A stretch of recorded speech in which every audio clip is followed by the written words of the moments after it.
Welcome to chapter 1 of making a beautiful dachshund, and I shall be calling mine Strudel. I wanted a little German sweet name, so there you go, little Strudel. I am going to be starting this body with our centre body gusset and our 2 inner legs.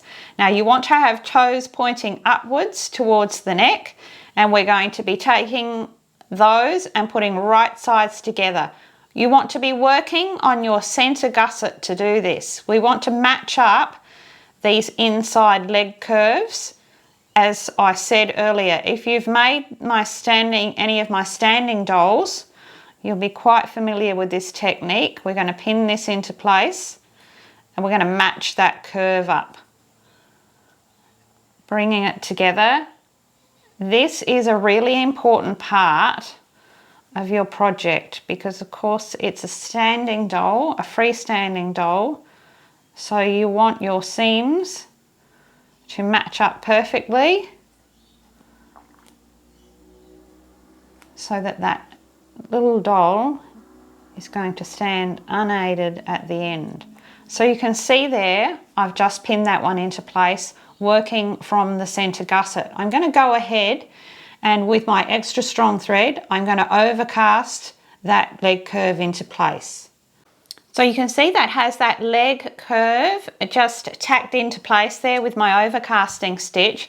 And I've just started to hand sew that seam with my stab back stitch. Now you all know the stab back stitch. Keep that seam nice and small, even 3 millimeters if you can, and get that one stitched into place. You could take it to the machine. I just find if you want a perfect standing doll, you have way more control over this curve and getting it perfect if you sew with a stab back stitch by hand, and you can get it completely even on both sides, which is really important. If you're not familiar with this stitch, which I'm sure you all are, check out my stab back stitch video on Pay It Forward. So I'm going to get that one stitched into place, and then I'm going to repeat on the opposite side with the other one. And remember to again do all of your work pinning, overcasting and stitching from the body gusset. So once you've got those 2 inner leg pieces stitched into place, we're going to take one of our side body pieces and we're going to start adding that to our centre gusset. So we're putting right sides together, and we've got marks on our pattern pieces here, which is going to line up with that seam that we've just sewn. We want to push that seam downwards. So I like to take a pin or a clip and really anchor that into place right there. You want that mark right on that seam. Again, this is super important for your little dog to be standing up well. And now we're just going to pin right the way up to the neck edge. You'll see that will match up beautifully, and also pull up that leg section and you'll match up the legs all the way to the toe. If you've kept to your seam allowances, everything will work beautifully. So now I'm going to overcast that seam all the way along. You'll also notice that I'm doing this work on the side body piece. I'm not doing it from the centre gusset now. Now I'm working on the side body piece. I'm going to overcast that seam, then I'm going to sew it 2 times with a 4 millimeter seam allowance. I've got my jeans needle in my machine and I have my stitch length set to number 2, so it's nice and small. We do sew it 2 times because we're going to be stuffing this body really firm. Once you've done that, flip that one over and you do the same with the other side body piece. Notice how again I'm working on the side body piece. That's going to keep the body standing beautifully, and it's if you do it opposite, if you do one side different to the other and you work on that centre gusset, you'll have some twist in the body and it won't stand nice and straight.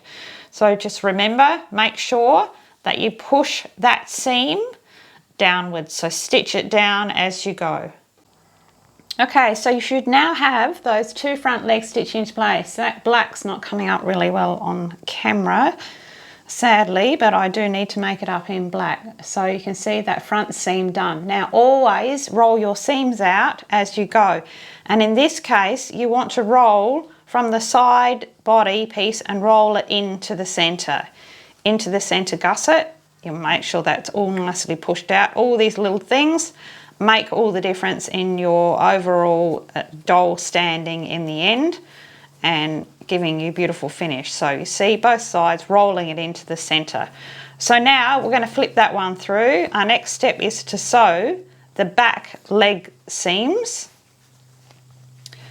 Push those through again. Now we're working on the side body piece. We've got to pull that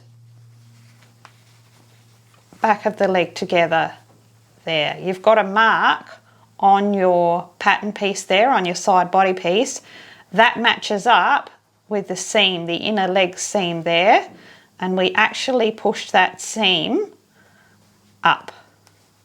So we flatten that out and we push it up, and it's going to meet exactly, and you'll find it should meet exactly right on that spot. Put a pin straight through just to hold that, and then down to the heel. So I hope that makes sense. That seam lined up with that mark, and then we stitch. We're going to overcast first as always, and then stitch that seam 2 times. You really want to go back and forth here a few times so that that is really well anchored in. And then you flip it over and you're going to do the same with the other leg, back of the leg, working again on that side panel and get that one stitched into place. So here is how that body should be looking. You've now got the back of those legs stitched up to your marks, which are also the seams, the inner leg seams there, and you've got that seam pushed upwards. So now before we go ahead and finish off this section, we're going to need to add the tail. So we've got to better get that tail created. Now at the beginning in the intro, I showed you that we take 2 pieces of felt, so no interfacing or anything on there, and we've put 2 pieces of felt together and just traced around your template. I've just used a white marker pen for mine because of the black, and I'm going to stitch exactly on that line. You don't have to sew it 2 times, but do use a small stitch, but do go over the tip of the tail a couple of times so that's really strong, and make sure you back and forth on your start and finish here, and we leave this top end open. So now I've gone ahead once that's stitched and cut that one out straight across the top and just left just a little, about a 3mm seam allowance. I'm going to take my forceps and turn that one through. Make sure that you push that right out to the tip there, roll that seam out. And now we're just going to take some polyester filling and we're going to fill this one up. Now I feel it very firm at the end, not so firm through the center, and none at all at the very top because we're going to be sewing it into the seam. And you'll find the reason why I don't use any interfacing or anything on this tail is that the felt itself, just on its own, is quite moldable. So once we've sewn it in, we've put all of our dog together, we're going to be able to mold that tail up to be able to have just a cute little sweep up without adding any armature or anything. You could add, if you really wanted to, you could add some chenille sticks in there, but I just think it all gets a little bit too, what can I say, a little bit too stiff, a little bit try hard. It needs to just look a little more relaxed, and it's better with just the felt. You can see that I'm going to be able to mould that to get that natural curve anyway. So I'm just going to add just a little bit more soft through here, and then from about 1 centimetre to the end, nothing at all. And then I'm just going to take that to the machine and stitch that close to the edge straight across to close that off.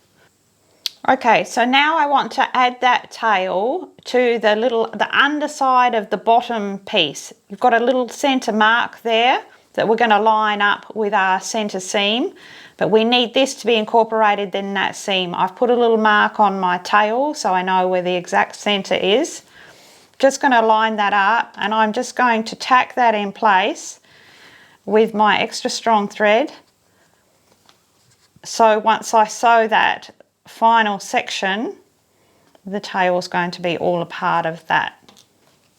So with that tail nicely in place there, you can see that, I hope, stitched there, we can now sew our centre back seam, leaving the opening. So we're going to sew from the base here of the bottom to the bottom of that opening, and you really want to make sure you back and forth on your start and finish.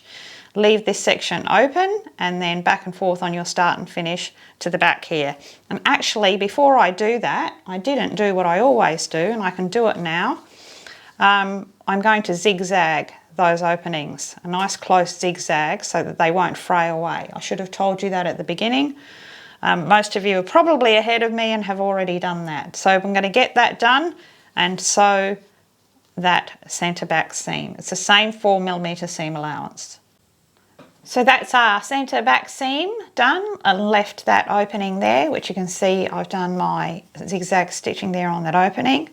So now we're just going to put together that little bottom section. I've taken some of my overcasting stitch out from this seam so that I'm able to open that seam out nice and flat, because we want to get straight through the centre. We've got our centre mark. Remember, our tail is in there too.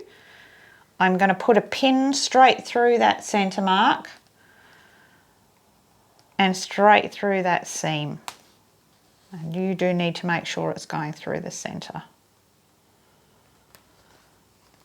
Push that pin head down, pull that out, and you'll find, again, if you kept to your seam allowances, that little section there will fit beautifully.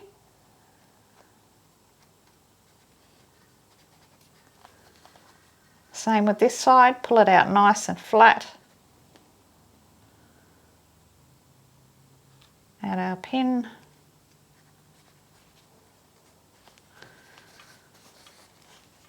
There we go. So now I'm going to just overcast that section, and I'll make sure that I really go back and forth on that centering in that back seam there. And then I'm going to sew with my stab back stitch that one into place there. If you try and do that on the machine, it's never ever going to be even, and you really want to be able to control sewing in with that tail incorporated as well. Do a couple of stitches either side of that centre seam so that everything is really well secure, and also here with your join up with your stitching here.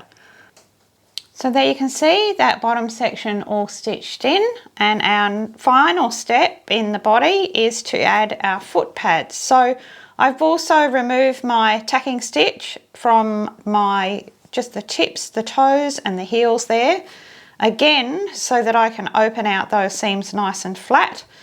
And we're going to pop in our foot pad with the toe at the top. You've got your mark there.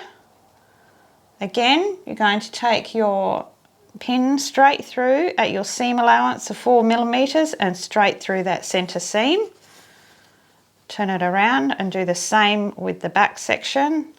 Again, these foot pads will fit in perfectly if you've kept to your seam allowances. Take a pin and straight through there. And you can see there that little foot pad going to fit there beautifully. That foot pad is designed to have a nice flat base. As curved as it looks, we've got to put that curve in to make it flat. It's all part of the design. And just going to get that one pinned into place, and then I'm going to overcast it. And I'm going to sew that foot pad in with my stab back stitch. You could overcast it first and then just stab back stitch the top and bottom curve, and then you could just link up on the machine the side pieces. I just find it's easier once I'm going. I just keep going and do the whole thing. So overcast first, 4mm seam allowance, and get both of those foot pads in.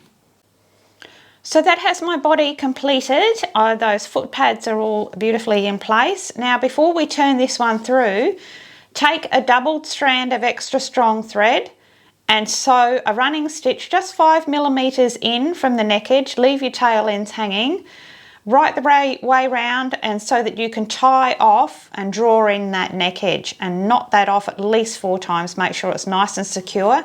You just leave enough room for the bolt to pass through of that neck joint. Also go ahead with your awl and make those holes at your joint marks for the arms. So now we can turn this one through, easiest with forceps, starting at the feet right the way up through here. So that is my completed body all turned through. Now you go over every seam and roll out the seams. Continue to do that in the way that I told you about turning those legs inward. So roll the seams from this way. Make sure you get everything pushed out beautifully. Again, a bit hard to see with the black. The tail section, you've got that lovely tail just popped out there, and we've got a little body that should already have nice straight legs and should basically almost be able to stand on its own. It will look like it has a little lean backwards at the moment. Once those feet are filled, that's going to give us the balance that we need. So what I'm going to do now is I'm going to mix up my epoxy sculpt, my part A and part B. I'm going to mix up enough, I have to estimate enough to fill the feet up to about mid-ankle. So I always mix more than I need. You can always make up some extra little paw pads or little pendants and so on, or even some extra noses with your leftovers. And this little guy really does need that epoxy sculpt in his feet to stand up. If you're not going to do that, then he will definitely need to wear shoes. I really don't want this one to wear shoes. I haven't quite decided. If I get to there and I think he would look cute with shoes, I will add those. But for now, I'm aiming to have this little one freestand without shoes. So I'm going to get that epoxy sculpt mixed up. We need to work quite quickly once that is mixed up, and then we're going to add it to the bottom of the feet. I'm going to show you how to get that little body standing beautifully. Here I have my clay, my epoxy sculpt mixed up. So I've mixed my part A and part B together, and you can see I've got a large amount. I've got more than I need, and that's fine. So I've divided it into 2 roughly equal pieces, 1 for each foot. I've got a pile of just baby powder here ready, and I've got a couple of tools to help me push that clay into the feet, and to flatten them out. So we're going to start by just choosing one of those piles there, and I'm going to we begin with just a small amount. Now don't worry too much about talcum powder getting on your project because it will dust off. I will be as careful as I can be because I'm working with black. I'm going to roll that ball in my talcum powder,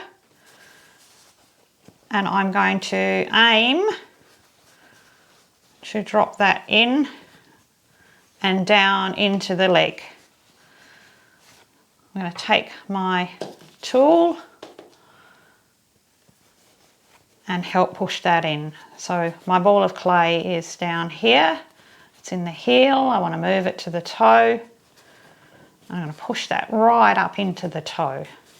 So it's just like stuffing, except it's with the clay. You definitely want that area to be properly filled out. I take my next ball of clay, I do exactly the same thing.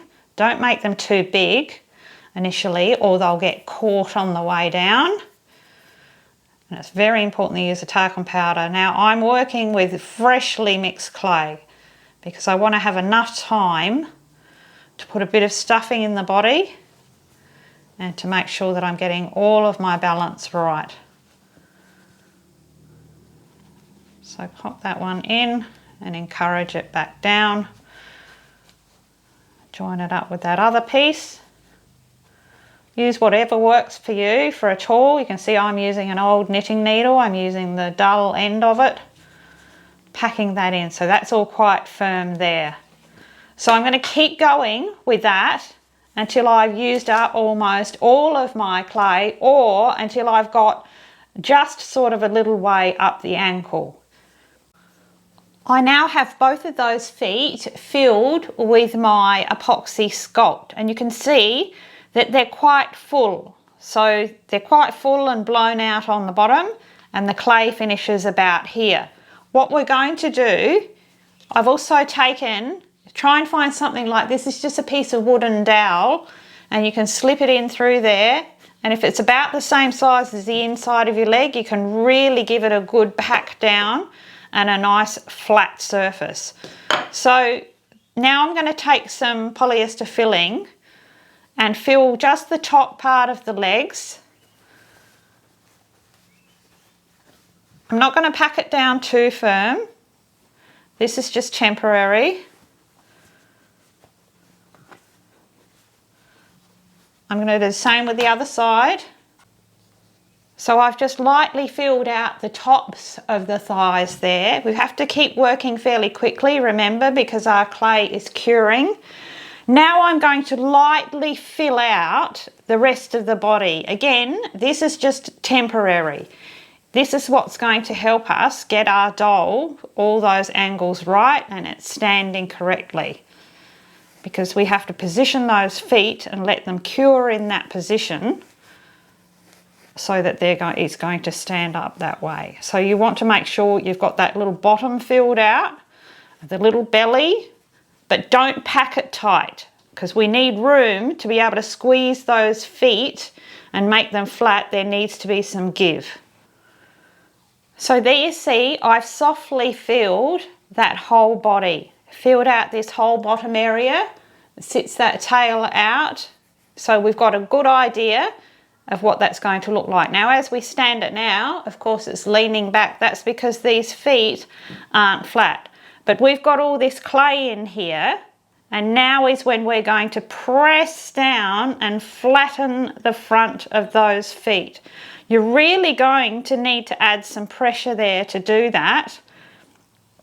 And what it's going to do is it's just going to displace that clay, and we're going to be able to get those feet to a point where they will just, the whole doll will just stand well on its own. So it's about sculpting those feet, bring it down into the back of the heel to create a heel, and pushing down on the front of those feet and flattening it out, absolutely flattening it out. Now as you go, it's going to relax up as it's curing. It'll spring back here and there, but we're aiming for nice flat soles, a nice flat toe here, and just be working that clay down. And your little doll should basically stand on its own. As I said, I'm still not sure whether I'm going to add shoes to mine. I would rather it was barefoot. But if we need to add shoes, that's fine. Alternatively, you can just make up this little doll, stuff the feet and put it on a doll stand. I just really love a freestanding doll. That's the point of the whole exercise. So what you have to do from here is just stay with this while this is curing, because you've got to keep on coming back and checking on it. Check too that it's nice and even, that it's standing nice and straight. You don't want too much gap between those legs there. You don't want legs splayed out like this, and you don't want him knock-kneed either. So just about working on it. If you want to put something behind him that helps support that as it's curing, that's a good idea as well. But just don't leave it, because it will relax and those little feet will puff out again and you won't have that nice flat finish. So I'm going to come back when those feet are all cured. So let's have a look at putting these arms together. Very, very straightforward, these two. I've given you a curved arm and a straight arm, just because we're going to be tucking a little companion over that curved arm. You could use both the straight arms. You could also put armature in the arms. We've done that in past projects. I just like to keep this all quite simple. My work tends to be I don't like to overcomplicate the work itself. I still like there to be a sort of an honest purity to the finished product. I think if you start putting too much armature and making things move, and they don't look quite so comfortable. So that's just my opinion. You can certainly go ahead and do whatever you like, but mine will have an arm sitting nicely at the side and one just curved up. So what I have done though is I've changed up and I've made it 2 colours, because I want the inner arm is that honey colour, which is the contrasting colour on the face, which will be airbrushed up to be that beautiful rich tan. But what I want is at the end of the paw, that the inside of the paw is that tan colour, the outer is the black. So by adding those 2, and also the arm's going to be covered with a sleeve, so we're only going to see that little paw piece. So that's why I've done that. You can certainly make yours up in the same colours, whatever you prefer. So what I'm going to do is I've got right sides together. I'm working on the outer arm when I do all of this work. It helps a natural curve inwards with those arms. And we're going to be overcasting first and then sewing 2 times with our 4mm seam allowance from this mark here all the way around to this mark here. Make sure you're back and forth on your start and finish. The same with the other arm, working on the outer arm, and we're going to do exactly the same. Then we're going to turn those through.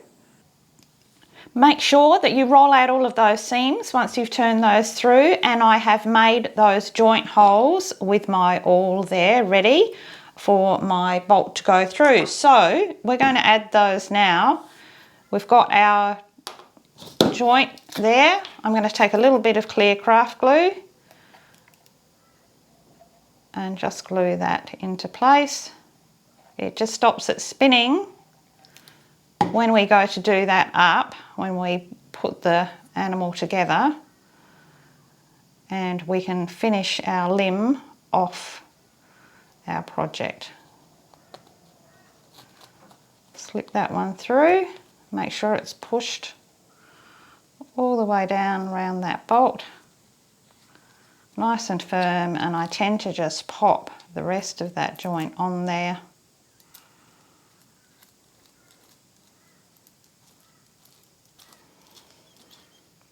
And that's going to clamp that down and it will dry, and it will also allow me to go ahead now and stuff and finish that arm. So I'm going to do the same with the other arm. I'm going to pack these, both of these, nice and firm right up to the top. Use your wool felting needle to tap that all in, and we're going to close that with a blanket stitch. I have both of those arms packed nice and firm, and you can see that I finished that one off. There's really no give in those arms at all. So the way that I finished that off there at the top, you can see this one's packed just as firm, and I've got my needle, my felting needle in there, packed all of that in there. I'm using a single strand of pearl thread to close that top opening. I'm actually using an 8-ply. And I'm going to go in with my needle. I've got a knot in the end. I'm just going to come out between the 2 layers, right where that seam starts to open out, and that knot will hold there. I'm just going to keep those 2 layers squeezed together, and I'm going to take my first stitch. So we're sewing this one with a blanket stitch, and it's not going to be seen. It's going to be encased in that little undershirt that we make. But it is the quickest and easiest way to close an opening. It saves you doing a ladder stitch, which I'm always grateful for. I don't know about you, especially if it's not being seen. And I actually like the look of that stitching. So it sort of really goes well with my kind of style. So I don't mind seeing some nice stitching.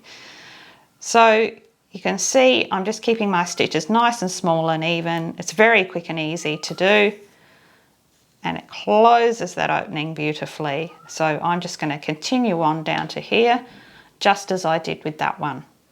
So that has my 2 arms finished. You can see there the little curved one that's going to hold that little doll, and the little straight one. So now we're going to do the final thing in making the body. We're going to make the undershirt that goes underneath, unless you're wanting to dress your doll completely different to mine. But this is a good quick way to give your first base garment on this doll.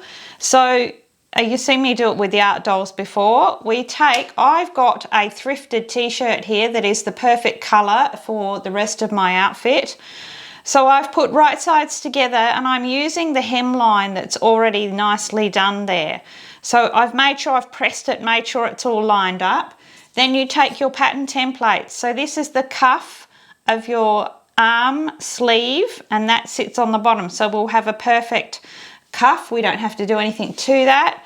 And with the body section, this is the neck, the top around the little, like a mini turtleneck around the top. And again, it's going to be a perfectly finished edge. This won't be seen, it'll be tucked in the overalls, so that can be a raw edge. So I've got my two sleeves. Make sure you put your joint marks in here and here. If you're using a lighter fabric, use a heat erasable marker for this.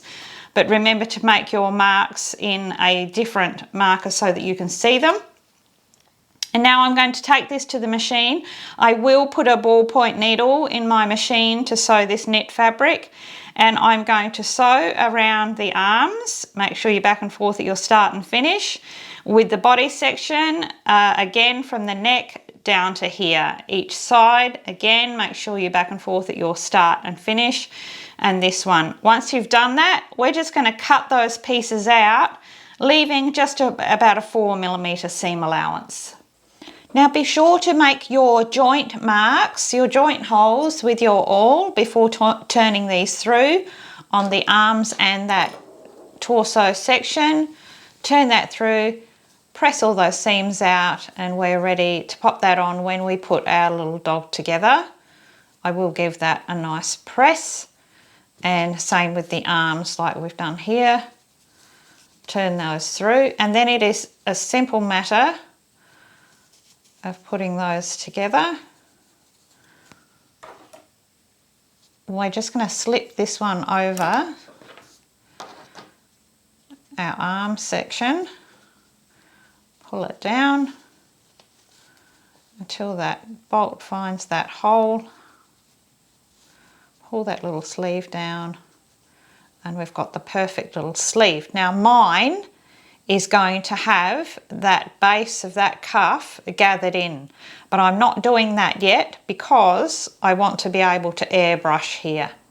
So I'm going to leave that as it is for now, and in saying that, I have given you the option to use just a straight sleeve. So this is the little gathered at the hem sleeve at the cuff, but I've given you another template for if you want to make one perhaps for a little boy, or you just like the straight sleeve without any gathering at the bottom. That little bit of gathering, it does just, it adds that little bit more detail, and which I really like, which I'll do right on the cuff here, a little bit of girly interest there. So that has our arms ready, and of course our little torso section there of that skivvy. Now this is our body, and those feet are all completely done. You can see that little doll is standing up perfectly straight, beautifully balanced, all on his own. So I won't be adding shoes, but you can add shoes if you wish. But I really like this little barefoot look with this one. We'll talk about some shoe options when we get to there. So now let's move on to chapter 2, which is making the head. I'll see you all over there.